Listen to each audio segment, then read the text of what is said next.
接下来呢，阿彬老师要带来的这个料理呢，是我个人很喜欢的这个客家吉酱。对啊，那很多可能国外的观众朋友呢都不是很清楚什么叫做客家吉酱哦。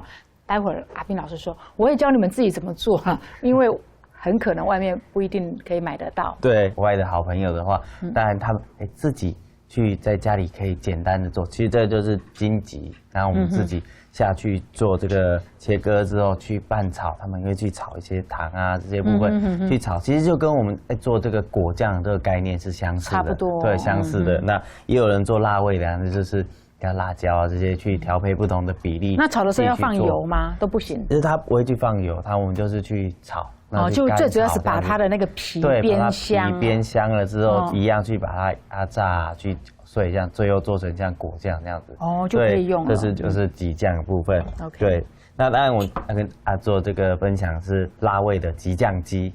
对，辣味的吉酱鸡，所以也要有所谓的这个甜辣，像类似甜辣酱一样。对，甜辣酱。那我们现在会先把我们的这个姜的部分，好，姜的部分先切片。那当然，这道料理其实有一点像我们在吃的这个三杯鸡的感觉，对，有像三杯鸡的感觉。不过阿彬老师说，万一你真的也买不到吉酱哈，那你真的也只好用番茄酱代替，也不是说不可以了哈。那我自己本人很喜欢吃吉酱，是因为它有一个很特殊的这个风味哦。通常它的感觉就会特别会解腻哦，因为它有这种柳橙的香气嘛。那感觉吃起来比较不容易胀，尤其是在吃这个肉料理的时候。对，像客家人他们就常常用这个来沾所谓的这个五花肉。五花肉，哇，很肥的五花肉沾上这个吉酱，真的是超级好吃。对，一点都不觉得油哦。白斩鸡啊，五花肉，其实他们就喜欢沾这个吉酱，它沾下去就酸甜酸甜的，就算那个白斩鸡是多雄厚的这个皮，沾起来都不会觉得油腻。对。看老师讲的，他一副很想自己赶快拿去沾肉吃了，口水就快流下来了。好，我们今天准备的是这个鸡腿肉，对，我们就准备这个是鸡腿肉。好，大概就切成大概3公分啦，也不要太这个块状，对，太大块啊，就是待会吃的时候就是1口这样子哦，非常方便的入口哦。老师准备了2只这个无骨鸡腿，对，无骨鸡腿。所以我如果吃油炸的东西，我都去吃外面的，我绝对不会在自己家里面呢。哇，一大锅的油，结果这个油不晓得该丢掉还是该来回锅使用。那我们就把它放下去，做这个穿烫，放到滚水里面去穿烫，但是也不能穿烫太久，对不对？对，不用穿烫到太久，所以我们这个等一下还是要放到我们的这个吉酱里面去焖烧，对。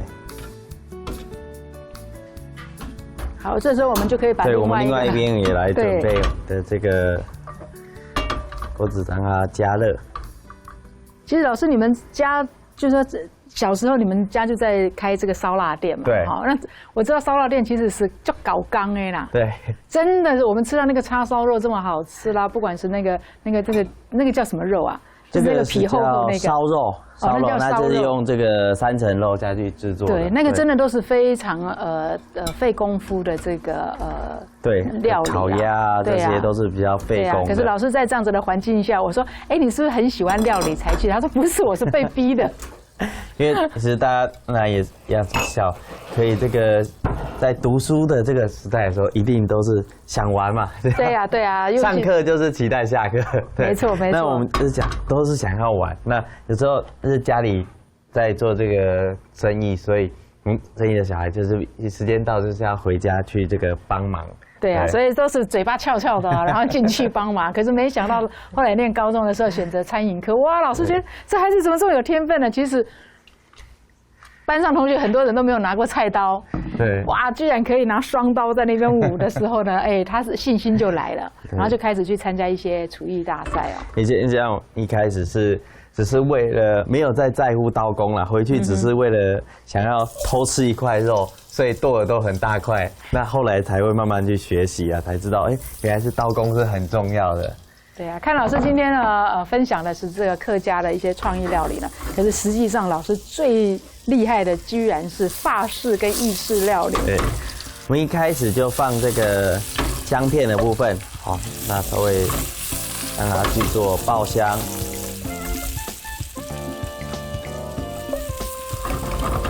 那我们就把姜的部分要煸到稍微有点干干的，这个就像我们最常见到说到这种三杯鸡的这种感觉。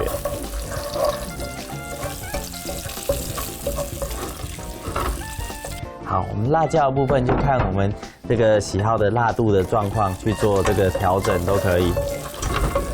好，那姜我们稍微有煸到这样有点金黄的。好，那我们就把辣椒放下去，还有我们今天的这个鸡酱这个时候就要放了，因为我们要先让它去炒香，它有这鸡酱，我觉得鸡酱已经很香了呀。复热之后那个香味就会马上更出来哈，尤其是那个荆棘的那个精油的部分，那个皮的部分的香气。这个甜辣酱，就像我们有时候在做料理的时候，最常使用这个酱油，有时候是水先放再放酱油的味道，跟我们酱油先放再放水的味道就会差别很大。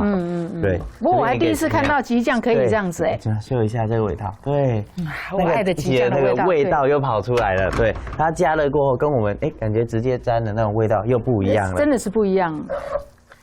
好，我通常冰箱一定会有一罐鸡酱，对，我觉得真的是超好用。那我们这边就是没有想过要把它拿去煮哎。对，米的部分，因为有时候大家会对于这个鸡酱的部分，会觉得它好像就只是一个蘸酱、一个佐料，感觉是酱油膏跟酱油膏，对，好像都是蘸酱而已。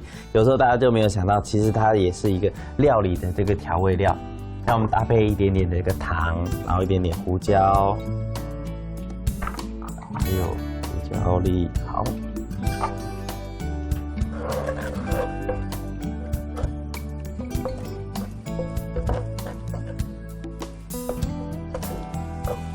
闻到鸡酱的味道，我觉得我好像肚子饿了。其实鸡酱就是适合搭配我们像这个肉类的部分，你刚才说白斩鸡啊、这鸡肉啊、五花肉啊、三层肉啊这部分，就是最适合这鸡酱的味道。其实我非常看好客家料理哦，老师，我觉得客家料理以后应该在这个世界很多地方都会受到很受欢迎就对了啦，因为客家料理其实以前我们都认为客家料理好像很咸，对不对？对，其实他们咸，不是让你说咸到什么吃不下去，而是客家人他们本来就是比较节省嘛，好，他觉得说，我这个以前的肉又贵啊。我当然东西要煮咸一点，我才可以配很多的饭嘛。对。那客家人他们不太吃稀饭，对不对？他们都吃饭，为什么？因为要下田工作啊，对啊，所以饭菜也在动腰嘛，哈。好，那么搭配一些香菜的部分，香菜的部分我们就放下去，就让它稍微焖煮一下。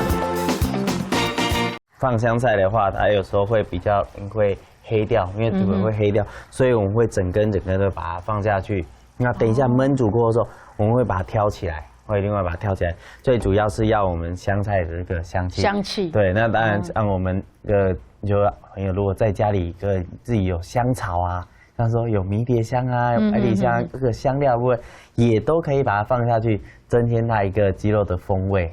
不一定说我今天是客家菜啦，或者台湾菜啦，或者是什么中国料理，我就只能加香菜。对，我有这个所谓 rosemary 也可以放进去，对，都可以自己搭配。对，薄荷叶也没关系，只要你们家人喜欢，然后吃得下去，那个就是最完美的比例了就是所谓的黄金比例的这个 recipe 了。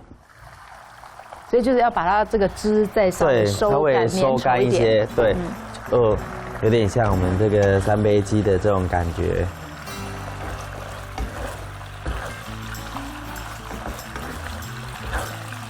我觉得鸡肉这个真的是怎么煮肉怎么好吃哦，鸡腿肉。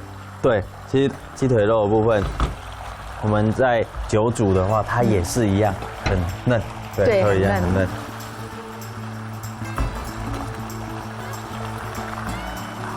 再让它焖煮一下。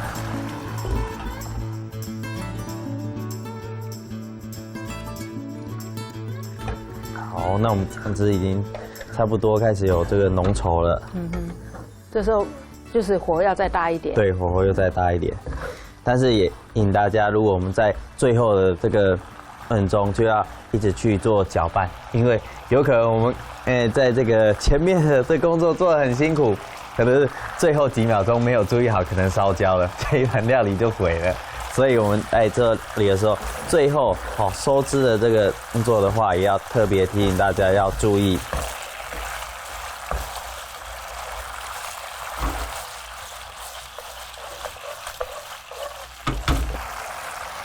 那我们会先把我们的这个香菜的部分要先挑起来。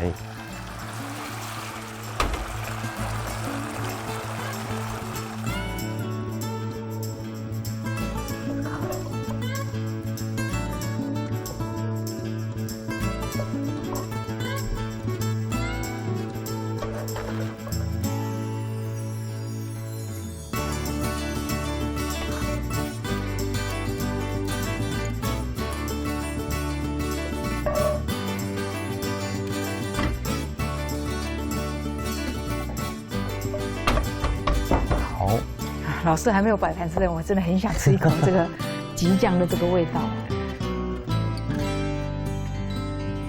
哎，还是好嫩哦！你看我这个筷子夹下去哦。对，其实鸡腿肉它久煮也是一样，非常的这个鲜嫩，好香哦。你很简单的用这个姜，就利用姜的这个简单的这个香气，然后去做搭配。好，这一道这个辣味的吉酱鸡就简单就完成了。老师没有开餐厅吗？我一定要去老师的餐厅吃。我觉得这道菜真的好简单，可是好好吃哦。对，不晓得是不是因为我很喜欢这个吉酱的风味。对，知道这个味道，其实酸甜的，应该也很像我们这个橙汁的这种的料理的味道。但是橙汁有时候就会感觉比较酸，可是吉酱它非常的温和。对，那配上一点这个辣的话，又更好下饭。对。